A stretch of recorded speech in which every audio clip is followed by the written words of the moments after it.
ذمہ داروں کا نظام تھا ان کے پاس.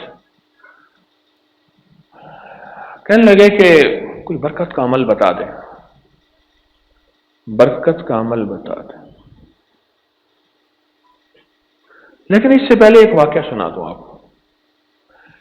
ایک بڑی یونیورسٹی کے وی سی کے پاس میں اور میرے ایک دوست تھے، وہ بیٹھے ہوئے تھے وائس چانسلر کے پاس. مجھ سے پہلے جاتے ہوئے کہنے لگے، دیکھ تجھے بات کرنے کا طریقہ سلیقہ نہیں آتا، وی سی ہے، وائس چانسلر ہے، احتیاط کرنا، میں بات کروں گا. آتے ہوئے میں نے ایک تھوڑی سی ان سے بات کی. واپس آتے ہوئے دیکھے نا تو نے یبلی ماری تھی نا، یعنی تو نے ایسی بات کی تھی جو تجھے بات کرنے کا طریقہ نہیں آتا. اچھا میں نے کہا غلطی ہوگی، وقت مجھے کہاں آتا ہے.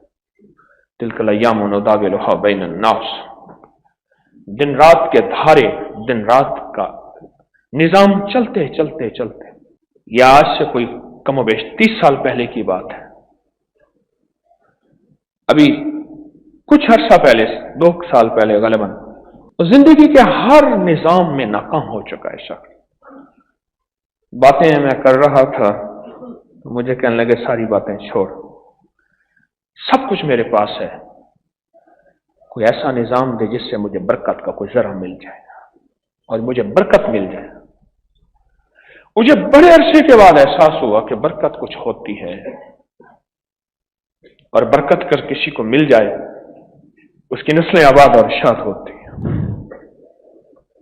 اور برکت اگر کسی کے گھر آ جائے تو اس کا مٹی سونا ہو جاتا ہے اور اس کے وارے نیارے ہو جاتے ہیں. برکت. ایک ذمہ دار میرے پاس آیا، میں بات کر رہا تھا جس کے، مجھ سے کہنے لگا کوئی برکت کا عمل بتائیں. تو میں نے کہا نہری پانی ہے یا ٹیوب ویل؟ کہا دونوں ہے. جب نہری پانی نہیں ہوتا پھر ٹیوب ویل سے. میں نے کہا جب ٹیوب ویل چل رہا ہو وہاں بیٹھ کے وضو کرو اور وضو کا پانی ٹیوب ویل میں جائے اور وضو کی دعائیں پوری پڑھیں. اللہم اغفر لی ذنبی ووسع لی فی داری وبارک لی فی رزقی. یقین سے وضو کریں، یقین سے وضو کریں. جنگ کے 21ویں گریڈ کے ایک بہت بڑے افسر ریٹائر کہنے لگے کہ میرا کہیں تبادلہ ہوا، ہم نے ایک مکان کرائے پہ لیا، ایک خالی جگہ تھی، وہاں ٹماٹر کا بیج ڈال دیا، ٹماٹر ہو گئے. ایک جگہ ایسی تھی جہاں میں لوٹا بھر کے وضو کرتا تھا نماز کے لیے، وہ وضو کا پانی اس ٹماٹر کی کیاری میں جاتا تھا. اور ایک کیاری ایسی تھی جو وضو سے ہٹ کے تھی، دوسری کیاری تھی، وہاں ہم کوئی پانی بھر کے دے دیتے تھے. جب ٹماٹر لگے تو جس کیاری میں وضو تھا اس کے ٹماٹر بڑے بھی تھے، سرخ بھی تھے، خوبصورت بھی تھے اور پودوں میں زیادہ بھی تھے. تھے تو چند پودے، اس لیے ہر پودے کے ٹماٹر گنے بھی جا سکتے تھے. کوئی ایکڑوں میں میلوں میں کھیت تو نہیں تھے کہ ہر پودے کو بندہ کیسے گنے.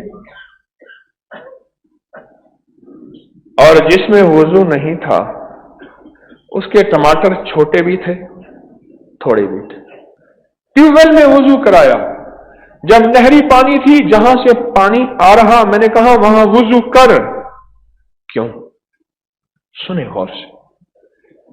جتنی بھی عبادتیں ہیں یہ ساری کی ساری عبادتوں کی ابتدا وضو سے شروع ہوتی ہے. سوچیں تو صحیح، وہ عمل خود کتنا باکمال ہوگا. آقا کی بارگاہ میں ایک صحابہ ہے، یا رسول اللہ صلی اللہ علیہ وسلم گھر میں برکت نہیں ہے، کچھ نہیں ہے، فقر ہے، تنگدستی ہے، بیماریاں ہیں، تکلیفیں ہیں، مشکلات ہیں، مسائل ہیں، الجھنیں ہیں، ناکامی ہیں. تو میرے حضور نے فرمایا ہر وقت باوضو رہا کر، ہر وقت باوضو رہا کر. اور اس نے وضو میں رہنا شروع کر دیا، وضو میں رہنا شروع کر دیا. اب میں بتاؤں کہ وضو کے بعد ہوتا کیا ہے. آج ایک راز ہے، اس سے پردہ اٹھتا ہے. کچھ عرصے کے بعد وہ غلام آقا کی بارگاہ میں حاضر ہوا کہ یا رسول اللہ صلی اللہ علیہ وسلم، رب نے اتنا دیا ہے تو پڑوسیوں کو بھی کھلاتا ہوں پلاتا ہوں، پھر بھی کم نہیں ہوتا۔ میرے حضور نے فرمایا مفہوم ہے وضو مومن کا ہتھیار ہے۔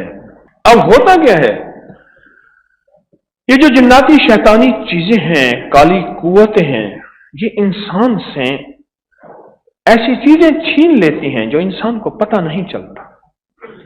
تو جب مومن وضو کرتا ہے ایک فرشتوں کی جماعت ہے مستقل، اہل نظر، اہل کشف، جن کی چہرے کی نظریں بھی ہوتی ہیں اور دل کی نظریں بھی ہوتی ہیں، وہ آنکھوں سے دیکھتے ہیں کہ ایک فرشتوں کی جماعت ہے، ایک فرشتوں کی طاقتور قوت ہے جو کیا کرتی ہے، اس بندے کی حفاظت کے لیے متعین ہو جاتی ہے، ان کی ذمہ داری اور ڈیوٹی لگ جاتی ہے۔